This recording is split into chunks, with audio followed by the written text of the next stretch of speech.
Khilaf dalam perkara ni. Jadi kalau orang kata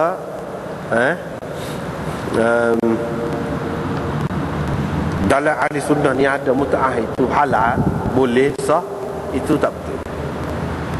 Di sini Imam Bukhari kata mut'ah tu mengikut setengah-setengahnya, dia kata sah mut'ah tu sepuluh syirar, sah akad dia tu, cuma syarat itu terbatal. Di sini maknanya Imam Bukhari pakai nikah muaqqad itu sebagai mut'ah. Sebab orang ahli sunnah, imam mana pun tak ada kata mut'ah tu sendiri boleh, tak ada. Kalau adanya nikah muaqqad, nikah muaqqad itulah yang Imam Bukhari sebutkan di sini sebagai mut'ah. Hak tu pun Imam Bukhari kata mut'ah juga, tak boleh lagu tu pun. Apatah lagi kalau mut'ah tu sendiri. Dan orang ahli sunnah, imam-imam ahli sunnah tak ada seorang pun kata boleh mut'ah. Kalau ada pun Imam Zufar kata, dia kata nikah muaqqad, bukan mut'ah.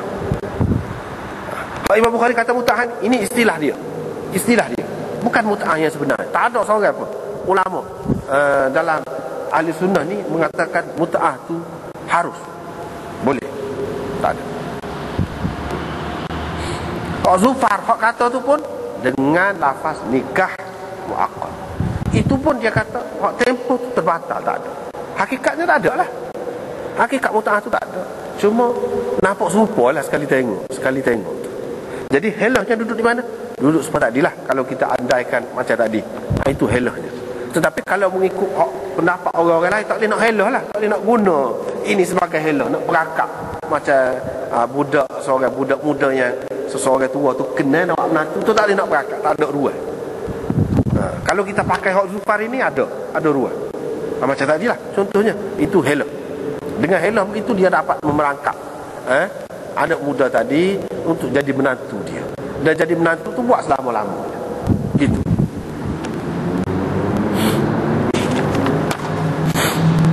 Lepas tu Imam Bukhari buat mari lagi dalil-dalil hak lain yang menunjukkan helah ni tak boleh. Helah ni tak boleh, iaitu ma yukrahu min al-ihtiyal fil buyu', dalam jual beli. Jual beli itu pun semacam akad juga. Jadi nikah kahwin ni pun akad juga. Kalau dalam jual beli tak boleh kita buat helah, maka begitu juga dalam soal kahwin ini, lebih-lebih lagi lah tak boleh kita buat helah. Sebab dia berkait dengan apa? Berkait dengan kehormatan seseorang itu. Dan dalam mazhab mana-mana pun masalah apa ni, kehormatan ini, dalam mazhab Hanafi pun, dalam mazhab mana-mana pun, al-aslu fil abdha' at-tahrim, kata dia. Asas hukum dalam masalah budh, dalam masalah kemaluan ini, dia haram dulu, kena letak situ dulu. Begitu. Kalau mengikut kaedah fiqh lah. Kalau mazhab Syafi'i ini dia kata asas segala benda ni halal dulu, al-ibahah hatta yadulla ad-dalil ala at-tahrim. Asas segala perkara, kalau kita nak tahu hukum ke apa, asas hak Tuhan buat ni halal dulu, kecuali ada dalil yang menunjukkan haram. Imam Abu Hanifah kata asas segala benda ni mula-mula kita kena letak haram dulu. Kalau ada dalil menunjukkan halal, baru kita kata halal. Tetapi dalam bab budh, dalam bab kemaluan, seks, semua kata al-aslu fil abdha' at-tahrim. Semua kata gitu. Mana asas di dalam kes seks ini haram dulu, kita kena letak situ dulu. Kalau ada dalil yang mengatakan boleh, baru kita kata boleh.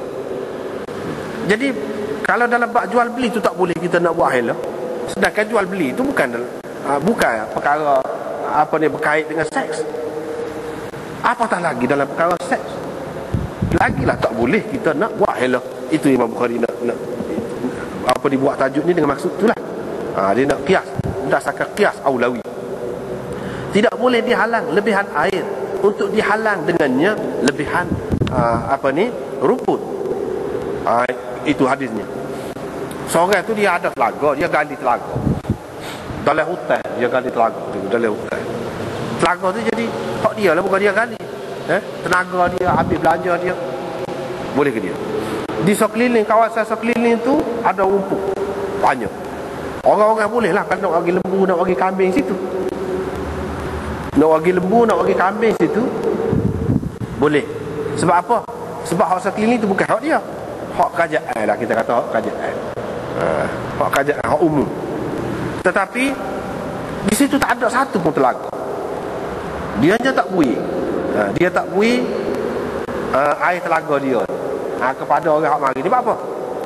Kalau dia bui, satunya upuk-upuk asal keliling ni tak banyak. Dia pun ada binatang dia juga. Orang hak gali telaga tadi. Tujuannya dia nak khusus. Dia nak larang orang mari makan upuk. Tu bukan tanah dia, bukan tanah kerajaan. Tapi helah dia. Helah dia lagu mana? Dia gali telaga tu, dia kata tak boleh minum air. Lepas tu lain tak ada dah airnya. Jadi lembu tu, kambing tu akan lekat lah kalau makan rumput situ. Bila begitu, dia terpaksa kena beli dengan dia.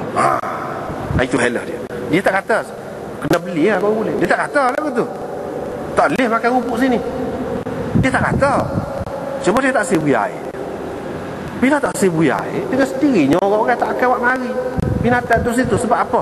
Binatang tu selain daripada makan rumput tu, dia nak minum air. Bila nak minum air, dah air tak ada. Air dia aja ada. Ini helah dia untuk dia dapat duit. Orang tu akan beli dengan dia. Hak lagu tu Nabi larang. Sekiranya air dia tu memang lebih daripada keperluan dia. Kalau air tu tidak lebih daripada keperluan dia, lain cerita.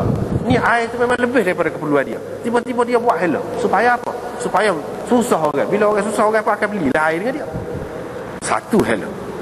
Yang keduanya, bila orang tahu tak boleh nak minum air, kalau lagu tu payahlah kita nak pergi binatang kita. Kalau gitu kita tak seorang pergilah situ. Boleh ke dia seorang hak sekeliling tu, kawasan sekeliling tu. Itu helah dia. Helah lagu tu tak boleh. Ini berkenaan dengan apa? Bukan berkenaan dengan seks. Nabi SAW larang. Apatah lagi kalau berkenaan dengan seks. Semua kata tak boleh, haram. Buat helah pula. Itu tujuan Imam Bukhari nak tekan lagi. Tak boleh buat lagu tu. Bau ma yukrahu min at-tanajus. Tanajus itu pun pura-pura lah nawar barang tu dengan harga yang mahal, dengan maksud supaya orang lain terkeliru.